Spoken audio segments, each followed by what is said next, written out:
This segment of Deer and Deer Hunting TV is brought to you by Deer Grow. Better food plots, bigger deer.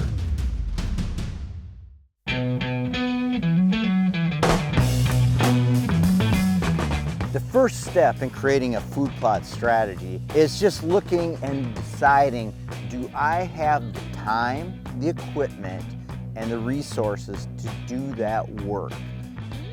Approach this like you are an old stump sitter just trying to figure out deer behavior and how they're going to be reacting to that property. I've just wrapped up my elk hunting season. I'm ready for whitetail hunting, and I'm headed to Kansas. There's been a horrendous drought here. Things are going to be a little bit more challenging, but I'm ready for the hunt. Here he comes. Suck on the toes, he's going to go to the feeder.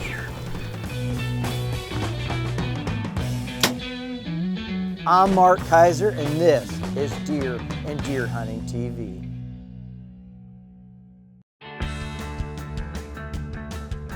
You've probably heard it before. Plant clover in the spring, brassicas in the fall, and you're set.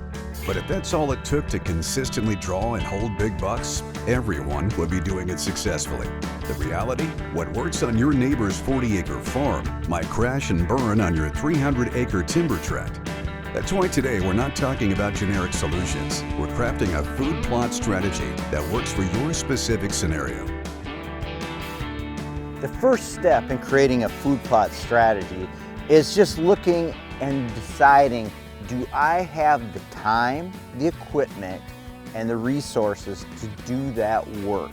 And resources by I mean money, that's going to be a big factor. Then the next thing you want to look at is just looking at the overall property, how it's laid out, and do I have enough ground to put a food plot in, or enough of the right ground. You have to have some open ground because plants, they just don't grow in a forest, a heavy canopy, as you probably know, walking through the woods. There's not much there, but you go into a more open wooded area or, of course, fields, and things grow. Finally, decide, are you building this food plot for archery or firearm hunting? Because that determines the size and shape. If you get too large a food plot and you're bow hunting it, deer, they kind of pick up on where you're going to be hanging out, you know, which stands and such. I can guarantee it, they'll always divert around that side of the field and go to the opposite side. So, long, narrow, skinny food plots are a little better for archery hunting. Wide, broad food plots, they're a little better for firearm hunting.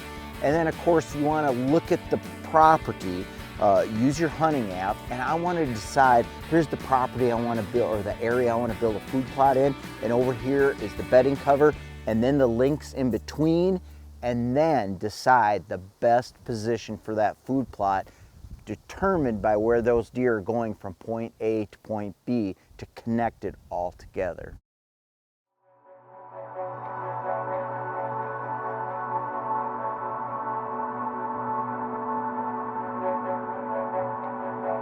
After clearing that ground for a new food plot, how can you utilize excess brush to your advantage? Yeah, so brush or rocks, you can build, a wall up, right? So that you force the deer closer to your stand or to only enter that food plot in certain areas. We did it back on Tiger Ridge, remember, with a rock wall, and you can do it with brush. So if you have that brush, you can easily manipulate it so that you create those travel corridors closer to your deer stands. You can, and you better be meticulous with it, because if you don't think a deer can squirt through a little area, they can, and they'll figure that out in a hurry, especially if you're not careful with how you're hunting those stands. Yeah.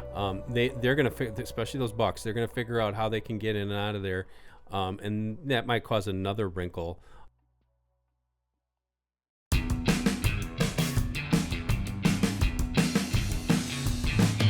How important is a soil test? Do I really need to do this every year? It's a good idea, right? It's not that much. If you have a perfect pH, in between that 6 to 7.5, I don't think you probably have to do it the following year because it's really not going to dissipate that much.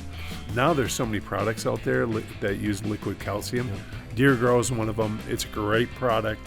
And now you don't have to worry about that low pH, right? Because the liquid calcium actually tricks the plant to believe that the pH is perfect. So therefore, it's getting all those nutrients So let's say I planted that brand new food plot where this is really important. You can't get enough egg lime in the first year to make that even neutral. Maybe even by the second year. You're probably lucky. It's going to be a 5-year project, right? Well, now you put deer grow in there, and now I'm not only fixing the soil, I'm actually going to be able to plant and have healthy plants. 6.5 to 7.5, I think, is fabulous if you've got it. I mean, people get what really like, I want to be perfect. We've planted plots in what, 5.2, 5.4. I mean, really 4.5. really Yeah, poor pH. It still can be done. You got to start somewhere, right? I mean, in any kind of plant that you can get the deer to eat is going to benefit you. So, Charlie Alsheimer always told me this. He said that pH level is like that tomato you grow. You have a tomato from the store and you have a tomato from home. That really solid pH that you did, that one's better. Obviously, it tastes better. And it's the same thing with deer food. That's why you see more deer in your plot as opposed to, Joe's plot, because you did the work he didn't. He's got some deer, he's got some food, but your food is better. And he who has the better food is going to have the deer. yeah, especially during peak season, right? Exactly. Designing the perfect food plot is just the beginning. Now it's time to complete the puzzle by placing your stands where strategy meets opportunity. For me, I like to take a food plot and set it up for multiple attack points, ambush points. I don't just set one stand, one blind on there. I want a stand for a north wind, a west wind, a south wind, or an east wind. Basically, you want at least 2 stands or blinds on there. And then you want to try and do it in a very off time period. I mean, summer's great. If you have that ability to visit your property in the summer or you live right there, try to get that stuff set up in the summer.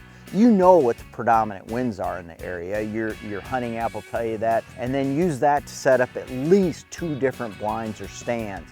Because say you're taking you got a brand new Banks blind and you're gonna put it out there. You don't wanna do that in November because you're gonna have a tractor or a pickup truck with a trailer making a lot of noise. You wanna do that in the summer. Probably when you're doing a food plot, there's other stuff going on. Approach this like you are not hunting food plots. So pretend you're up in the Bibbin Swamp or something like that, and you're trying to figure out how these deer are in. Out. Where am I going to place my stand so I'm going to have best odds if that deer's coming through this trail? Same thing with food. And then if that wind is not favorable, if that wind is out of the east, don't hunt that stand. Because you blow them out of there once, you educate them no different than if you were educating them over a spin feeder in Texas, or if you were educating them up north where you don't have all these extra things going for you, like scrape trees and food plots and nice access and exit routes to your stands.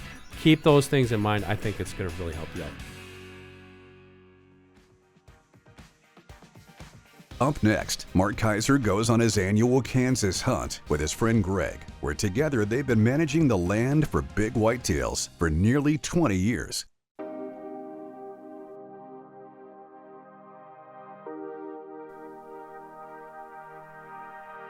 Kansas is a unique hunting state for whitetails, and it's one of those states, if you haven't had the chance to experience it, you should.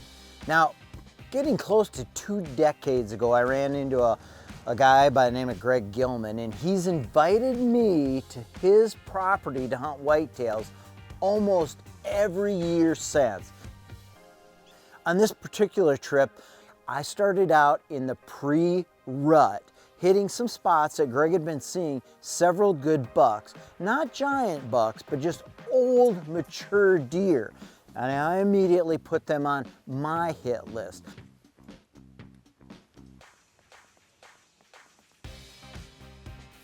Believe it or not, I put in 8 days of hard hunting. We put the hours in, sit after sit after sit.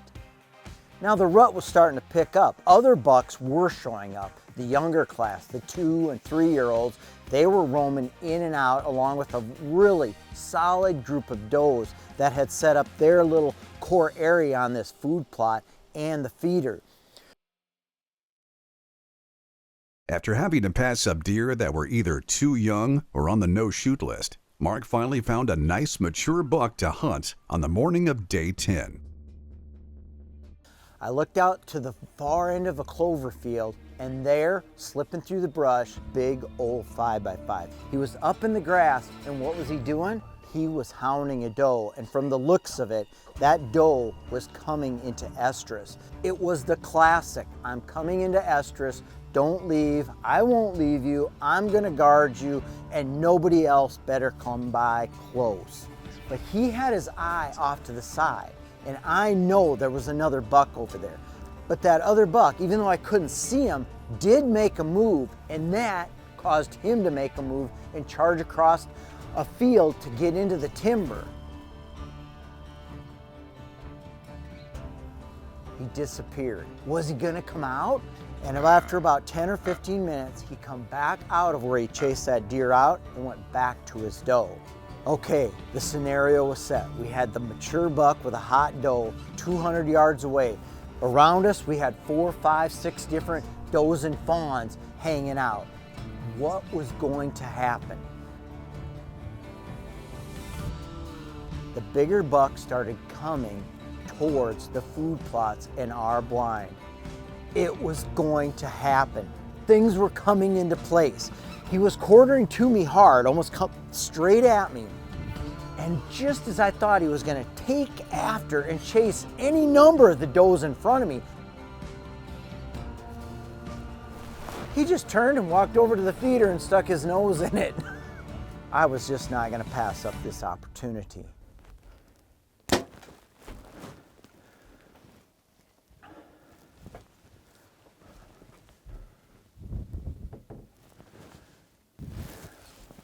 I think we got him. What do you think? I think we got him too. Yeah.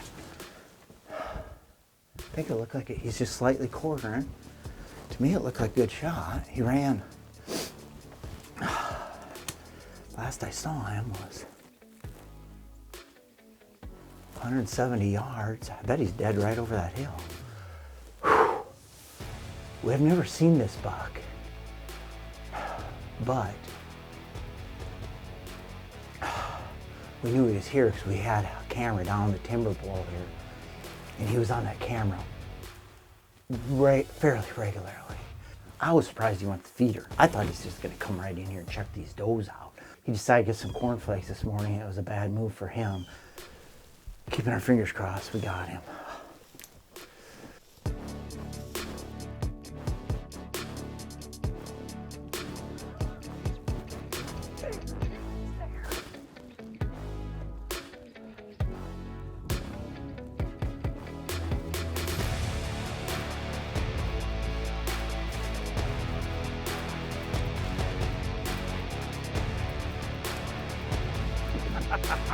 Oh man, big, mature Kansas whitetail. Look at the body on him. Oh my, look at the head on him. Jeez. There you go. Nice, old, mature 5x5 Kansas whitetail, Roman nose buck. So these are the types of bucks when we don't have, 200s rolling around on the property. These are the types of bucks we always feel it's a good buck to target and take out. And that's exactly what I did here on this hunt. Awesome.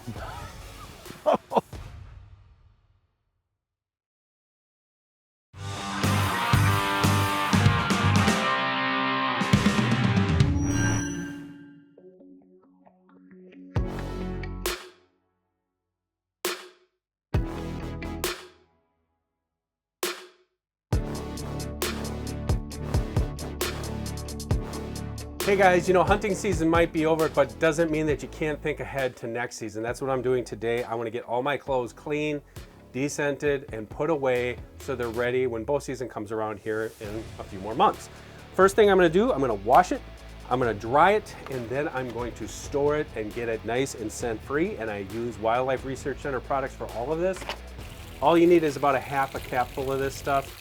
It's super concentrated, and you're gonna know when you pull that out, it doesn't smell like anything, which is the way it's supposed to smell like.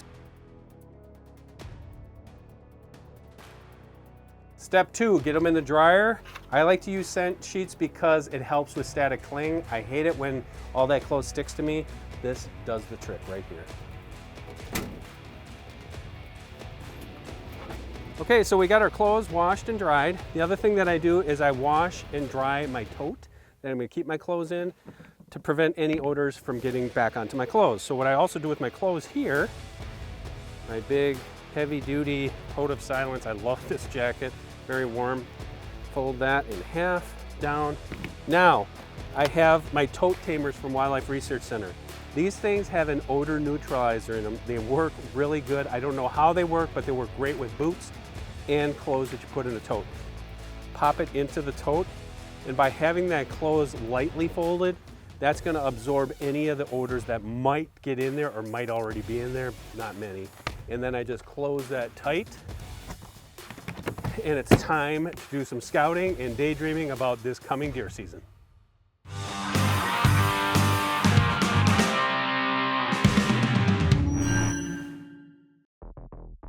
It's just one of those years here in Kansas where my buddy Greg hasn't had just great luck with the food plots. What you can see coming up right now is just a result of the last couple of days because of rain. It's been drought. So in Kansas, you can bait deer, you can feed deer. And in many states, you can feed deer outside of the hunting season.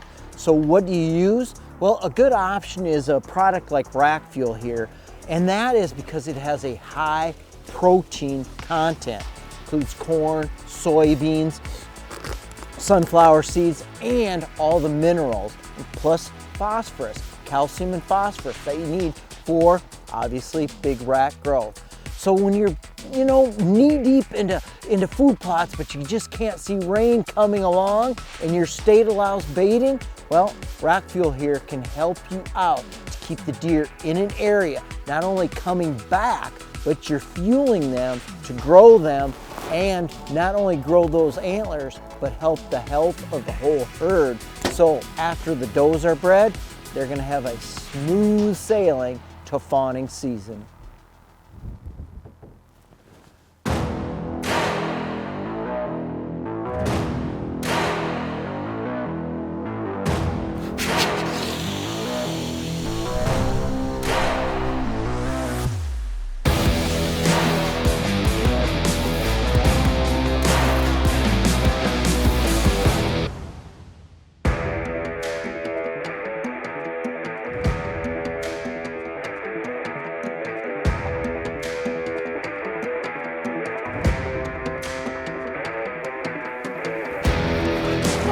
He's dead right there.